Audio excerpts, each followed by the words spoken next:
Si vous avez besoin d'avoir plus de monde ici, Vladimir Poutine aidera à cet égard.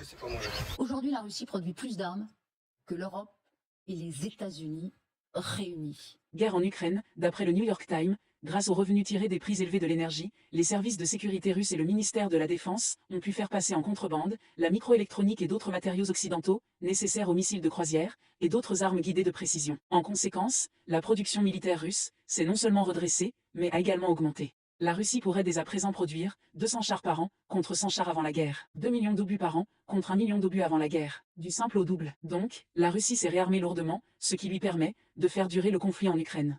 Bien entendu, la Russie est passée dans ce qu'on appelle une économie de guerre, elle a complètement restructuré son économie et ça lui a permis effectivement de dompter son effort en matière d'armement et d'industrie d'armement, premièrement. Deuxièmement, et ça il faut admettre qu'on ne l'avait pas suffisamment senti venir, la capacité redoutable finalement de la Russie de contourner des sanctions que l'on croyait, moi le premier, particulièrement douloureuses pour la Russie. Et on connaît maintenant les stratégies de contournement qui sont extraordinairement complexes et qui relèvent de, il faut bien l'admettre, de victoires diplomatiques de Poutine en direction des pays du Sud, mais aussi en direction de pays que l'on considérait comme proches de l'Occident et qui finalement ont fait leur marché dans le Golfe notamment. Il y a un certain nombre d'États qui sont devenus les plaques tournantes de ce contournement des sanctions.